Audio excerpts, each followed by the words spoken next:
अगर किसी घर में सालों से कोई इंसान नहीं रह रहा हो तो ऐसे घर को प्रेतबाधित घर माना जा सकता है, क्योंकि उस घर में ऐसा कोई वाकया हुआ होगा जिसकी वजह से उस घर में कोई बस नहीं सका होगा। आज हम आपको ऐसे ही विश्व के एक मशहूर प्रेतबाधित घरों में से एक घर से रूबरू कराते हैं, जहाँ इंसानों के जाने की हिम्मत नहीं होती और उस घर में आत्माओं ने अपना कब्जा कर रखा है। कौन है ये घर, कहाँ है ऐसा घर?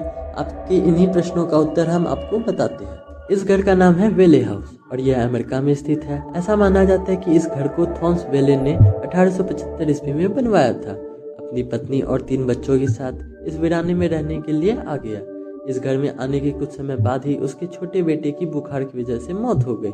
कुछ दिनों बाद इनके यहाँ 2 लड़कों का जन्म हुआ। थोड़े दिनों में उसकी पत्नी की भी बीमारी से मौत हो गई। उसके बाद थॉमस के सबसे बड़े बेटे ने लड़की से शादी की और फिर तलाक हो गया। इस सदमे से उसने भी आत्महत्या कर ली। इस तरह एक एक करके 1961 तक थॉमस की मौत के साथ पूरा परिवार खत्म हो गया।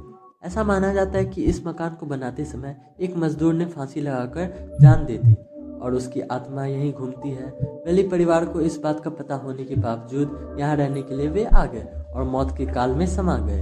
अब उनके पूरे परिवार की आत्मा इस घर में रहती है और इस कारण अब तक इस घर में कोई नहीं रह सका। इस घर के बारे में गहन अध्ययन करने के लिए घोस्ट हंटर की टीम यहाँ आई थी।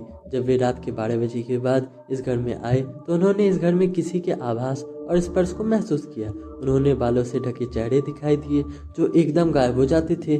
शीशे पर एकदम ताज़ा खून के धब्बे दिखाई दिए और भी ऐसे कई तथ्य थे जिनसे इस घर को प्रेतबाधित मानना पड़ा। दोस्तों, इस तरह के ऐसे कई घर आपको पूरे विश्व में मिल जाएंगे जो आज भी कई सालों से बंद पड़े हैं और उनके पीछे छिपी है एक कहानी।